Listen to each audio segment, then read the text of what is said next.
The popularity of James Cameron's Avatar is absurd. In an era where most forms of media that have any kind of popularity blow up and are milked into oblivion, Avatar is like this weird, one-of-a-kind thing. It's the highest grossing film of all time. Yeah, Avengers Endgame didn't yoink the record. It's a story that's basically Pocahontas or Ferngully in space, with an extremely not subtle humanitarian and pro-environment message. Also, you can take control of another body and pretend to be a cool blue space alien. The film itself, it's fine. It's pretty generic, safe, and has that fantasy sci-fi appeal in the same way that your Star Wars do. But I think a majority of its wild success was due in part to the whole 3D thing. 3D in movies and games isn't a new thing, but this was easily the best it's been done in a theater up to this point. Modern technology leapfrogged a bit, and suddenly we could toss out the cardboard red and blues and put on one of these. It's hard to imagine the before times where you'd put on one of these reusable 3D glasses on their 4th use of the day. Yuck. But what about video games? Around this time, licensed games were starting to fall out. Sega's MCU series were mostly stinkers, one after another, and you really started to see them shift to the mobile side. Once again, being a little atypical, James Cameron's Avatar, the game, yeah, not the movie, would be a completely different beast. 4 distinct video games with totally independent plots all coming out in the same month. 3 by Ubisoft, 1 by Gameloft, all of them ambitious. And I'm fascinated. In this video, I'm gonna play every Avatar game and attempt to piece it all together. Will I be successful? Let's find out. So yo, it's Austin, and today we're gonna be diving into the totally forgotten world of James Cameron's Avatar, the movie, the game, games. Seriously, this is pretty bizarre. It's a bunch of games based off a movie that is certified fresh. And speaking of fresh, before we get started today, I want to talk to y'all about today's delicious sponsor, HelloFresh. HelloFresh is a meal kit delivery service, and it's actually America's #1 rated meal kit delivery service, which makes sense considering how easy and affordable it is. So it's 2022 now, and I decided I'm gonna be making a couple lifestyle changes, started with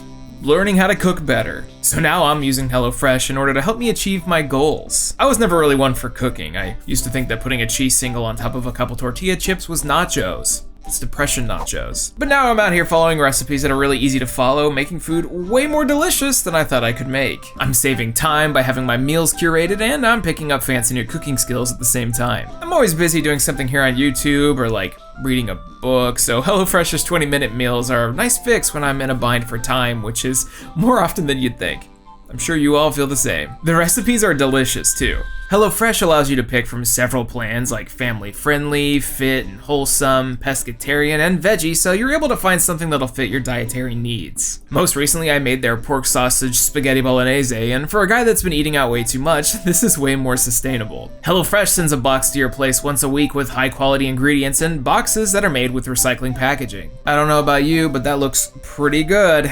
And it was. I've impressed not just myself with this cooking, but also my partner. Go me. And go you. Head on over to HelloFresh.com and use code Eruption16 to get 16 free meals and 3 surprise gifts. It's a fantastic deal, it's fantastic food, it's sure to help you learn how to cook a little bit, and it'll save you a little money in a pinch. That's HelloFresh.com and code Eruption16 to get started today. Thanks again to HelloFresh for the sponsor, but for now, we need to slap on our 3D goggles and return to the world of Pandora.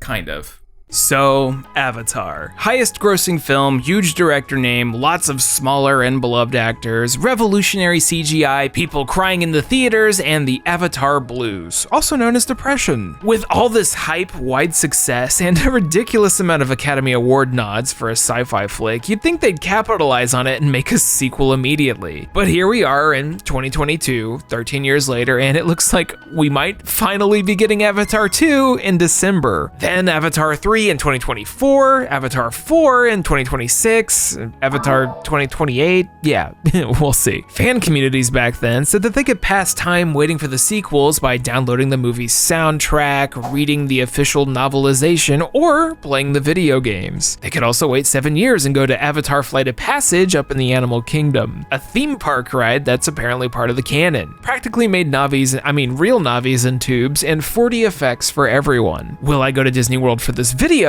No. James Cameron seems to really care about this blockbuster world and turning it into a franchise proper. What the sequel's gonna be is about anyone's guess, considering that what would spur off the original's ending would be an entirely different film, but it looks like the adventures of Jake Sully have at least a decade of life in them. But hey, as long as we get more Sigourney Weaver, it's fine. So on December 1st, 2009, a little more than a week before the film came out, we would get James Cameron's Avatar the game, James Cameron's Avatar the game, and James Cameron's Avatar the game. But you know, these obviously can't all be the same thing. The 6th and 7th generation of consoles were filled with licensed games all sharing the same box arts across the board, but being totally different on the inside. And this is something that fascinates me. And keep in mind, this would be the audience's first exposure to anything Avatar related, the first look at the Blue Na'vi and the vast world of Pandora. It goes kinda how you might expect it to be. The Xbox 360, PlayStation 3, and PC versions were all the big AAA Ubisoft title. The Wii and PSP versions are the same game somehow, and the Nintendo DS game is something entirely different. All developed in-house at Ubisoft and Ubisoft Montreal. The mobile game was done by Gameloft, released 2 weeks later, and yeah, I also forgot that they used to make mobile games you had to pay money for. Obviously, Ubisoft and Fox were most keen on marketing the big shiny versions of this, and we'll get to that, but I want to get the train rolling with something a little weirder.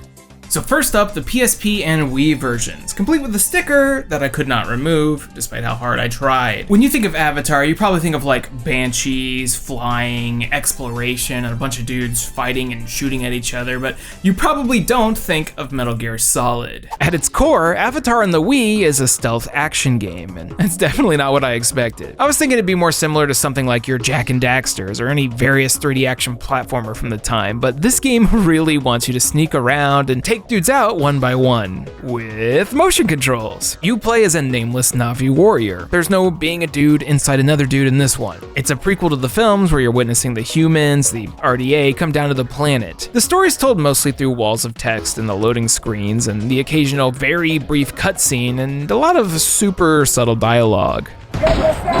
Get off my land! Your goal is to sneak around, beat dudes up, shoot them with bows and arrows, destroy machinery, and hope you can do it without engaging in regular combat. Although it seems like that doesn't matter too much since you can just waggle the Wiimote a few times and knock someone out. This barely functions like a stealth game too. I don't think I had a single instance of someone spotting or following me because I stealth killed somebody. Usually the bodies just disappear immediately after you hit them. I hope you like direction-based waggling QTEs, by the way, both in stealth kills and everywhere else. Playing this game for more than an hour is kind of a pain as the whole control scheme is just awkward. Obviously, if you look at the PSP version, you don't have to do that whole thing. In fact, the PlayStation Portable version of this game might be a bit better in general. For starters, you don't have to use motion controls, but the frame rate is a bit more stable. Sure, it's ugly, but you know, this Wii footage, this ain't a crappy laptop running an emulator. This is my Wii U, and it looks and runs super good. Also, for some reason, some of those sound effects are really low quality. As you know, we trust you.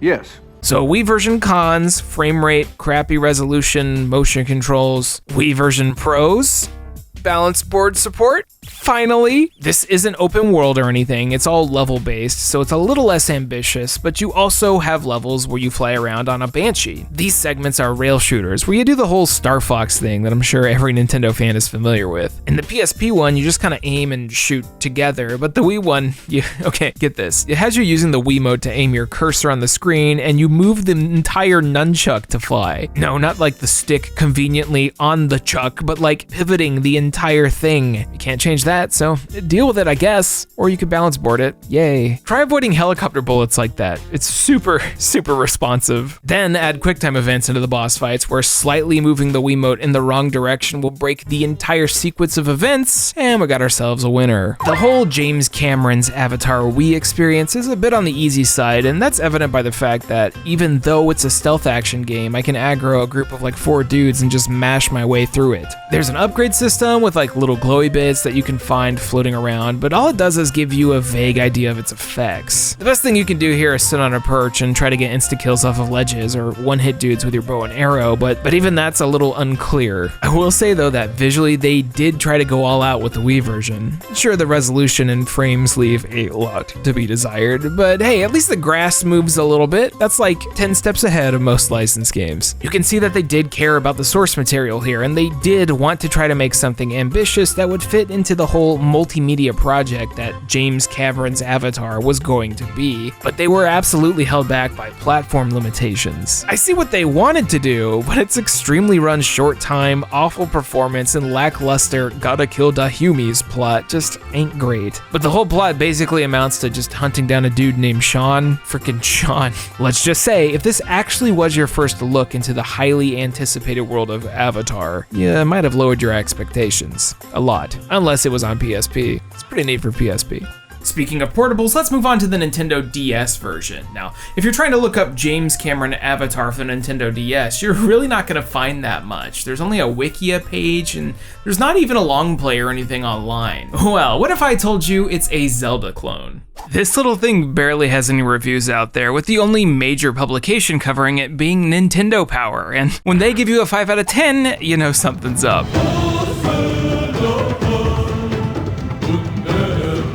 Gotta love that DS sound chip. But honestly, I thought it was pretty interesting, and also like weird as heck. I didn't have Phantom Hourglass clone on my checklist, but here we are. This adaptation of Avatar has you taking control of a young Na'vi named Nock, a child of the Taokami clan, a group of Na'vi exclusive to this version of the game. It opens with a group of RDA soldiers in a helicopter doing the whole bad guy shtick. Ah yes, we've got the nuance and subtlety of Kojima directing a shonen anime. When you assume control of Nock, you're tossed into a village where everyone tells you to shut up and go inside, but of course, this is a video game, so you're gonna be the savior of the town/world. You can tell based off of the writing and simplicity that this game was designed for younger kids who love Avatar or were wanting to get into it. The Nintendo DS part works as a gameplay screen and a map screen that has a giant marker telling you where to go on it at like all times so you won't get lost. While the Wii game wanted you to take your time and like try to be stealthy, the DS one has you embarking on an adventure that is really similar to a good old Zelda progression. You get a currency called Essence that you can spend on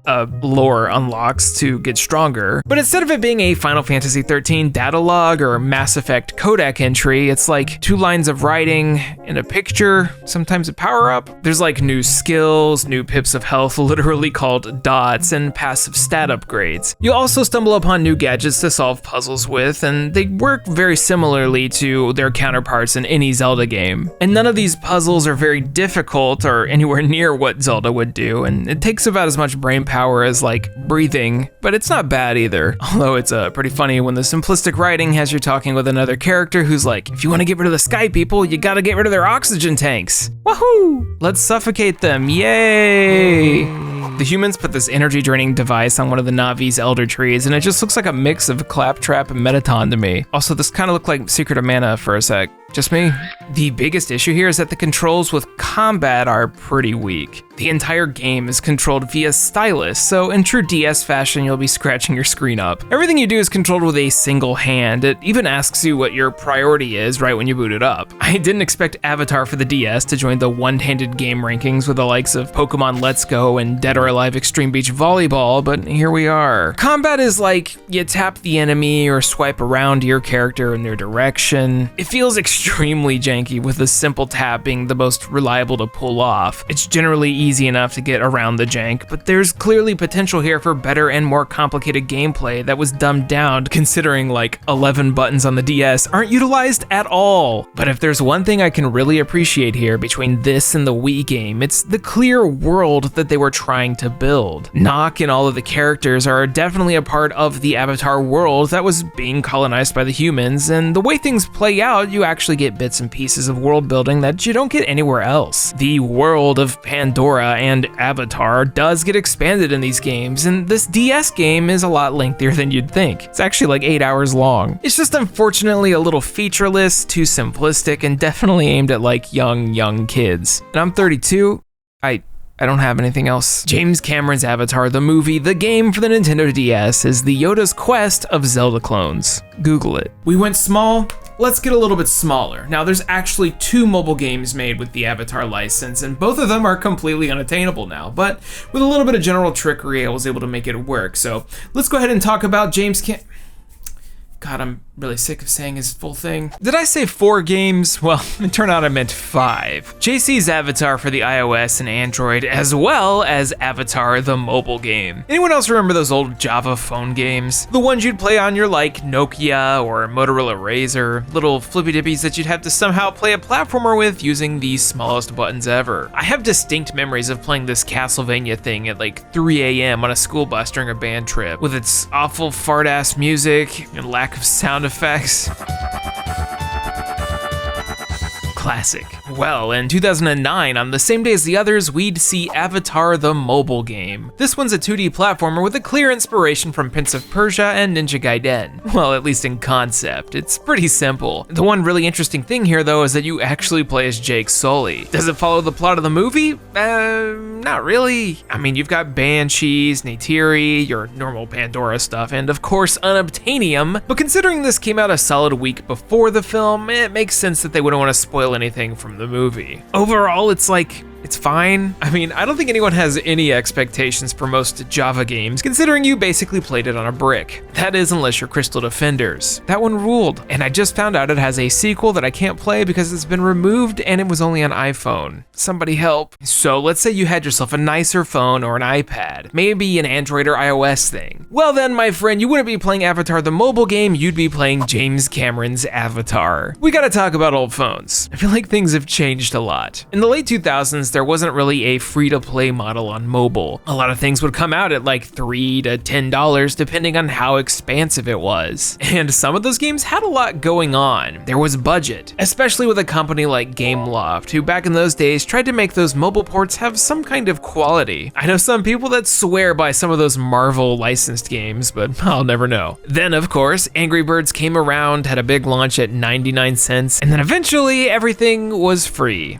Asterisk. Avatar, $10, baby. In 2022, that's heresy, considering you can get a lot of decent stuff for, well, free, asterisk, but what you don't know is that this game is pretty freaking solid for an early 3D mobile game. This version of Avatar has you 20 years in the past from the events of the film. You play as a dude named Ryan Lorenz, who is one of the early adopters into the Avatar program, and is linked pretty quickly into his Na'vi body, where, like the movie, you decide quickly, wow, humans are dumb, and you join a Na'vi clan. Standard stuff that doesn't interfere with the movie, got it. The crazy part was realizing that they made this on phones in 2009. This is the kind of game that destroy your battery and melt your hands by turning your phone into a heat source as powerful as the sun. And yeah, sure, you laugh. You laugh at this wonky BlueStack simulated version and how weird it looks by today's standards, but this is seriously impressive and high budget for 2009. The game itself feels like a hybrid of a PlayStation 1 and PlayStation 2 era platformer. You've got basic attack strings with multiple weapons, a jump and dodge ability, super attacks, and free movement. Heck, at a certain point, you enter an open-ish world segment where you have quests and zones to move around in. You can ride on top of mounts, you can move the camera back and forth. This really comes off like someone was trying to actually make a PS3 game on this tiny, extremely incapable Android phone, and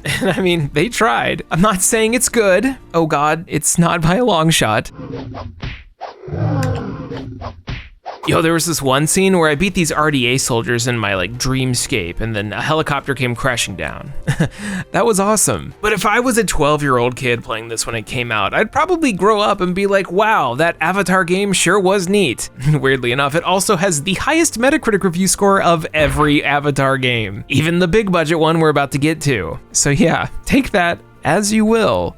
So now we've finally come to the end, to the finale that everyone is waiting for. There's one more game to talk about that was actually advertised in the magazines, the internet, and newspapers, and it's James Cameron's Avatar for the PlayStation 3, Xbox 360, and PC. They really tried to hype this one up. Heck, they had James Cameron himself at E3 talking about it, how about Ubisoft wasn't there for a quick licensed buck, but wanted to like flesh out the world and create multiple pillars in a potential franchise. The heart is clearly seen in all of the other adaptations we've talked about. There was definitely an attempt to try something different. This is Ubi in 2009, by the way, hot off the heels of Assassin's Creed 2 and their last major AAA for the decade. By all means, this should be a pretty solid game, and well, my friend, like I've said with just about everything else in this video, ambitious is the name of the show. The big boy console version of this is about as ambitious as you can be. 2 different campaigns, 2 playable styles, 2 different endings, and a semi-open world format with tons to unlock and explore, plus multiplayer.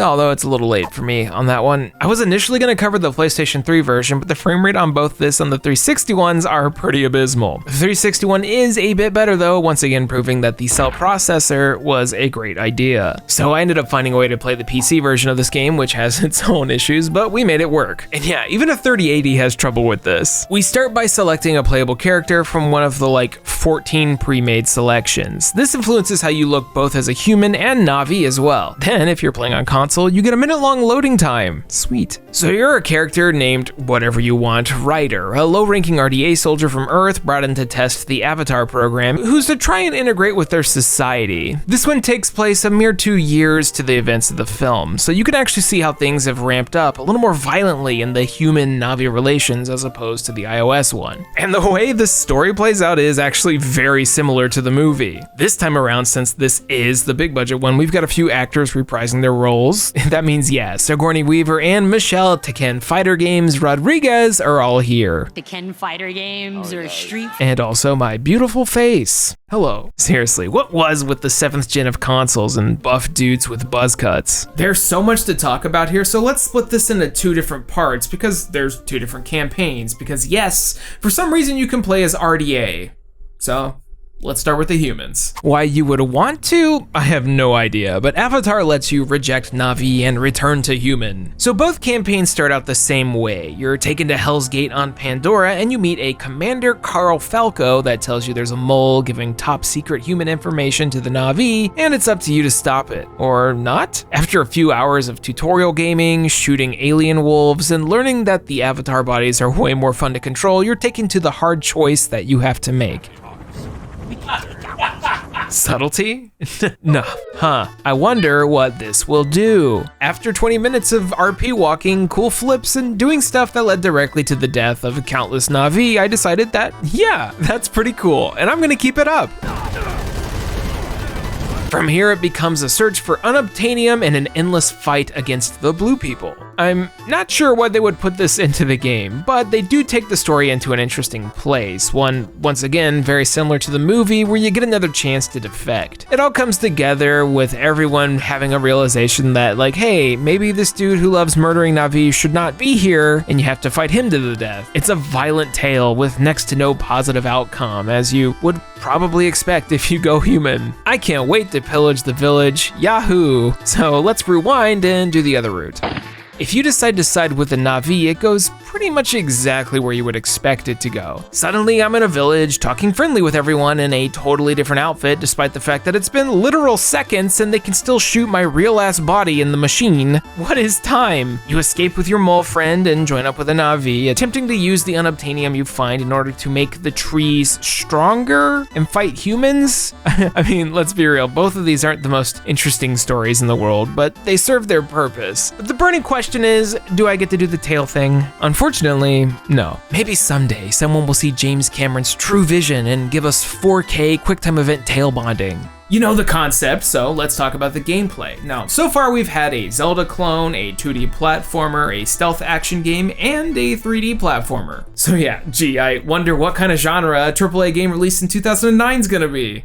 Third-person shooter, yay. The game itself, it's alright. While it might have the appearance of a big, massive open world kind of deal, it's actually level-based with lots of objectives to find throughout the map. There's lots of running to glowy areas, wiping out waves of enemies, blowing up certain objects, and scanning the environment. There's an element of stealth and exploration here, but it's not really the central focus of anything. You unlock skills and weapons that are tied directly to whatever level you achieve, so you'll automatically get new things as you go. Suddenly, you get new armor or a random machine gun. Navigating the menu to see these things, though, is a bit of a nightmare because it'll say you have something new and not highlight it properly, making you dig through the slides, but if you go too fast, it disappears. It's a pain in the butt. The skills you unlock vary on which campaign you're playing on, but they're all variations of big AoE attack, a self-heal, going into stealth, or buffing yourself. Nothing too special visually, but absolutely required in combat. For some reason, even on the base difficulty, this game is hard. It's a bit easier as a human since, well, you have access to mini guns, but when you play as a Na'vi, you're a glass cannon. If you run into too many dudes, it's really easy to get overwhelmed and knocked over. Except you don't automatically